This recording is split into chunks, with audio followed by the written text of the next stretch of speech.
Some of you may have received these documents through the post. They are from the National Grid. Now, we've got a ever so friendly sounding community newsletter and a feedback form. Now, if you haven't got these through the post, you can get them from local libraries. And all this information and feedback form is online. Link is in the description. So these forms are from the National Grid, and they explain a majority of the stuff that's going on with the converter station project out on Minster Marshes, and it gives you the opportunity to read through it. It asks you questions like if you're happy with certain things, and even down to the details of do you want a green roof on the barn or do you want a dynamic looking roof. Things like that are in here, but it doesn't mention in here the fact that a SSSI site of special scientific interest is being dug up to run a cable from the power station site to the converter station. There's no mention of that in here, which is I'm really disappointed about. What I urge you to do is keep hold of these documents. Don't throw them away. You've got plenty of time to fill it in and send it back on the free post or do it online. You've got time to do that. I urge you to come along to one of our public meetings where we're trying to explain everything that's going on with the construction of this converter site.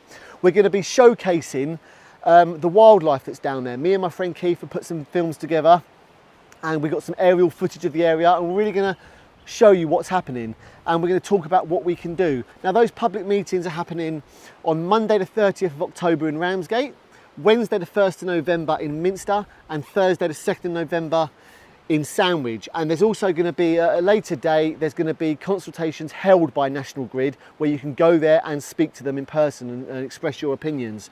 So I'm going to put some bits in the comments of things you can mention when it comes to wildlife. These have to be your opinions as well. You have to share those opinions with me. Don't just make it up.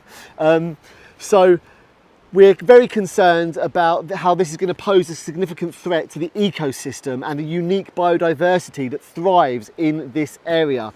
This work would inevitably lead to irreversible damage to the environment, and it's these kind of things we need to be mentioning: the habitat destruction, the biodiversity loss, the aesthetic and recreational value is going to be affected because it's 100 feet high, and the roads and the lights and the noise pollution, climate change implications, and the cumulative impact of such a development, because it won't stop there.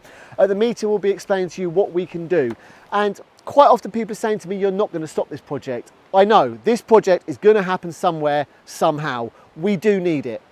But what we're trying to do is lessen the blow, lessen the impact. And you know, we should be those people that stand up and fight to protect our environment. That's what it is to be human.